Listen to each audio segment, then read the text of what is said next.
Kevin said, the education system, sometimes, I don't know if I spoke to Masego about this one time. I feel that like our education system limits people to what they can do because it says that if you can't study and retain information and produce it, then you are not very smart. But there are people who are more intelligent in other ways, and you can see by the things they do and the things they think about. The people that are able to like most thieves are the smartest people I think ever existed because to think about to steal in a way that you're not caught. I mean, if we were to use that skill in a productive way, I mean we're gonna go somewhere.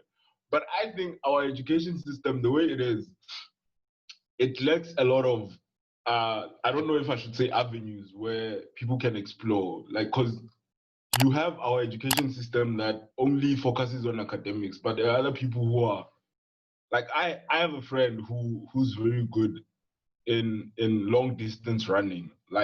He runs for days. And it's like in high school he used to run, he used to be a sprinter, but it never went anywhere, even though he was winning everything, you see. So he couldn't become the next Usain Bolt, even though we called him Bolt, but you see, like the opportunities are just not there. So I think our education system limits people to this one bubble of academics and everything, but there's more to it than just academics. I mean, you can be successful in another area and everything. You can be creative. You can be whatever. Because most of our schools don't have even like you do arts and culture and then you're done. And then you have to go to some fancy school to get and like arts in grade 10 and all those things. In our schools, it's just geography, life science, history, maths, literacy, and all those things, right? And that's majority of our schools. So if you are a good artist, you will never get an opportunity to do such a thing. I agree with Shumane to a real great extent, and this has been a song that I've been singing for the longest time that we need a change in our our education system in South Africa, where we cultivate different skill sets and stuff and stop teaching people irrelevant things, right? I feel like first year work should already be taught between grade 10 to grade 12, you know. And then for people that don't want to go and do anything academic and stuff like that, but things that are more, I mean, my father showed me a picture of a really beautifully drawn locust, right? And with all the labels and everything. And they're like, in South Africa, um, this is what they'll teach you in grade 9, how to perfectly label a locust. What is labeling a locust to help you with if you don't want to be a vet, if you don't want to be a, what do you call them, an entomologist or whatever? Is that what people who study insects and stuff? If you don't want to, then you doing that in life science or in natural science is not going to help you. And they say that in China, they teach you how to program an iPhone from primary, you know what I mean? So let's do that. Let's work with that. I mean, if I want to go further into programming, if I want to go, like, teach or give people proper skills or kids proper skills from when they're still young. I knew some gent who finished matric at 16 and he was a pilot at 21, right? And he said one thing that was like super profound for me is that, when you're young, you can teach the brain to do anything, you know. And so if you're going to wait until you're like 35 to learn how to do something, by then it's not necessarily too late, but it's you could have taught a 7-year-old how to program a computer. And by the time they're 12, they're able to open up a laptop and tell you this is the problem with this laptop and this is how you can fix it. And if you're not necessarily technology savvy, but you want to learn more about agriculture and things like that, we living in a country that has good rich soil and all of those things, and with good climate and whatever, we have garden project things that you go and you teach 10-year-olds how to plant. This is the type of soil that you need to plant spinach or whatever, tomatoes. This is the type of condition that a person already has practical experience of, like a lifelong thing that they can do already at the age of 50. You know what I mean? As opposed to now I know how to label a locust perfectly, yet I'm in accounting. And what is that going to help you with? You know? But if I want to get into accounting and already in grade 7, I'm showing signs that, you know what, my ability to balance a balance sheet is like so profound. It's beyond, it's mind blowing. Then that's where we go, you know. So yeah. Okay, so like what you just said now, like you are very right. So like when you mentioned the fact that our schooling system is failing us because it's like they are teaching us to memorize work rather than like the importance of the real things that is happening. So we love watching every year when matrics finish school, you know, in January when they do like the whole speech for them. We watch that every single year, you guys. We find that very interesting. So anyway, I remember this year's one, they were emphasizing fourth industrial revolution, right? So they even got that little robot thing there, you know, and they were so proud of that little thing, you know. But I'm like, okay, so how are you guys talking about fourth industrial revolution so much when that's not exactly what you're teaching in school? Like, who do you think built that? Okay, it took a very special mind, which you clearly did had no input in. You see, it was just a special mind that took studying a lot further than what you gave them. You get what I'm saying? So it's like the accounting that we do in high school, you know, people, I think that's also like the number one misleading thing about accounting sciences, because I think also maybe that's the reason why they don't necessarily require accounting. You don't need accounting to do accounting sciences in university, because the accounting that we do in high school is not the accounting that we do in university. Okay, so it's very misleading in terms of, you know, you're doing well in accounting. I mean, obviously it's not like a different world, right? But it's just so different. And you know, you'll be doing so well in the accounting in high school, and then you think, nah, you know, I can be a CA, easy, you know.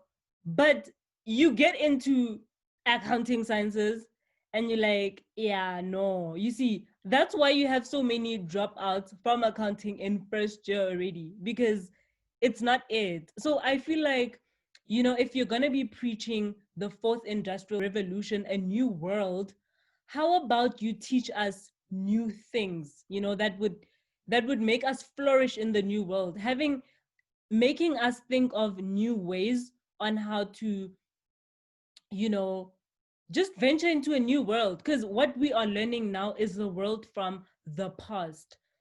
So whatever education system that they give you now, it's what they prepare you for, you know, life to come. But then now it's like we've lived that education system, it's done. Now we're going into a new world, so let's learn new things that are more relevant and not having to depend on other countries for, you know, their skill and what they know. Because I feel like at this point we are just takers, you know. The fact that we have Elon Musk, for instance, he's from he's from Pretoria, guys. You know what I mean? But the fact that he left and went to America because there's no such thing as, you know, making it in the science world like he did in Southern. I don't understand how we still don't have our own cars. Like we don't make our own cars. We don't make anything. All we do is we buy from people. We import, right? And we are getting more and more into debt. Our education system is getting more and more ridiculous. The pass rate is also getting ridiculous. First of all, the content of what we're learning is bad. And then now you're going to make pass rate 30%, which I'm like, but you want us to compete with the world? How? Right. So it makes sense how we are suffering so badly as a country. We are doing badly, and there just needs to be some sort of introspection. And like Shumani, you said, if someone is going to be a runner, let's not just focus on academics, right? There's so much that can be done outside of just academics to further the progress of the country. Okay, it's not just in academics. If you're a great runner, then let there be enough resources for people to venture into whatever respective fields that they, because more people will be relevant in whatever respective fields, there won't be as much unemployment rate, right? Let me say unemployment rate slash poverty, job opportunities, stuff like that. People will be more stable and less reliant on the government because they'll be able to do things for themselves. So pushing just one side is not enough. Clearly, it's been done. Like, can we change the story already? Let's not change it. I'm not saying that we should disregard education. It must still be there, but let's improve on it, and also bring in other stuff, and to include everybody. That's very true. You're basically saying, you see, with the pass rate is like, you're basically saying that if we want you to count up to 10 and you can count up to 3, you'll pass.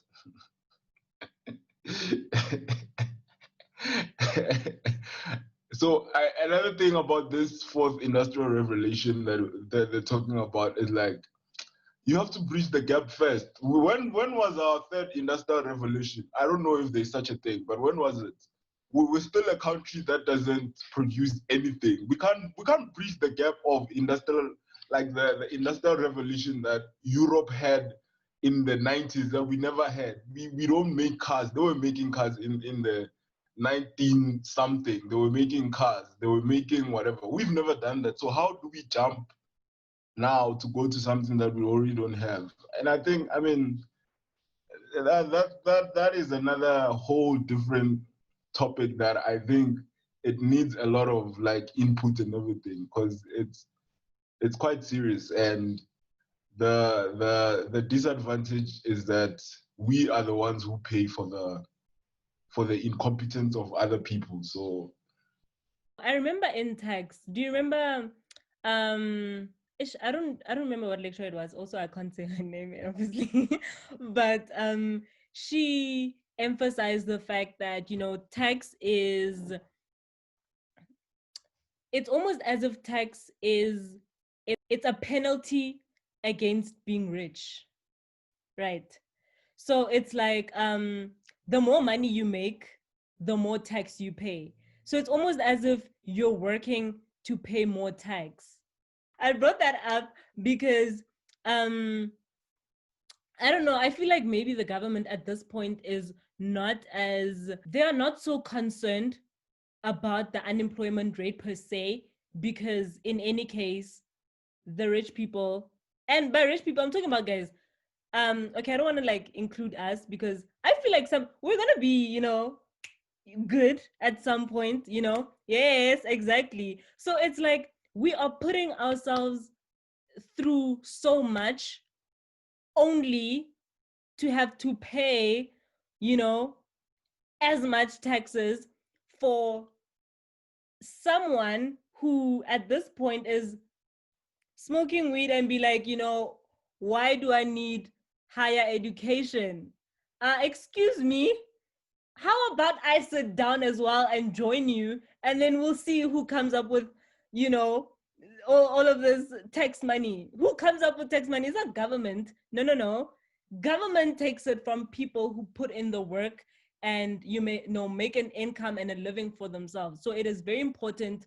That's why I keep emphasizing to not to be like a burden to the government, because the government is not the one who is bringing up all this money. They are taking it from ordinary people who are trying to make a life for themselves. There are actual people who believe that the money that basically provides for services such as social grants and stuff like that, comes from the government, in that the government just prints the money and gives it to them without realizing. I once heard something like, if we run out of money, they'll just print more, something like that. And it's so sad to see, and um, the saddest part is that you get people demanding different services and different things, and this is why I feel I would like to see South Africa become a country where everyone, or a great number of people, are somewhat like educated on even the most basic stuff, that a person understands just how a basic system works, where there's taxation and how that money is then used to basically provide all the services and to ensure that education and all such things are there, just that bare minimum, because there are people that are have completed matric but don't even know that there's an actual thing called tax that is being used by the government to provide the services that it's supposed to be providing. They believe that it's just money that the government is printing, and that 350 that you get is just money that they're, it's very sad, and it also actually just speaks to the importance of education, further education. That if a 25-year-old does not know how an economic system works in a country that they live in, it's very sad, and it's things such as education, such as furthering your education, and such as even just listening in class. I mean, yeah. Let's. I remember school. Yeah, I was reading a tweet. I don't know if you guys saw it, but they were saying the world is owing 217 trillion, and someone I think tweeted and then were like, to who? Thanos, and I was like, that's another thing about education that yeah, it was quite funny, but the thing is, we need to understand that, especially if you know economics, that's the thing. Yeah, that's where the knowledge of economics comes in. That every country owes this much. The reason could be that every country owes this much money. When it adds up, it becomes that amount of money. Or it's about future generation, or maybe like ask questions. Don't just comment and say, nah, this is the reason, and all of that. I know maybe the person said it as a joke, but then if it's just to say, nah, I mean, who could we be owing and stuff? They shouldn't be saying that and all of that. No. Context, we need to know these things. Well, I think just to close it up, if you're going to be hardworking and wanting to get this money, I think essentially you must be willing to give away some of your money to people that don't have it. So you can work hard for your money, but the harder you work, the more you're giving it away in a way. So I think as much as you're willing to receive money and get money, you must be willing to give as well. So yes. Yes. Alrighty, guys. So some of the things that, I don't know, we referenced on the importance of education. And if you want an elaboration on that further, you can just go check out my previous video on 5 reasons education is important. Yeah, but for now, we are concluding this video, and I'd like to say thank you to my homies and the homies. Hey.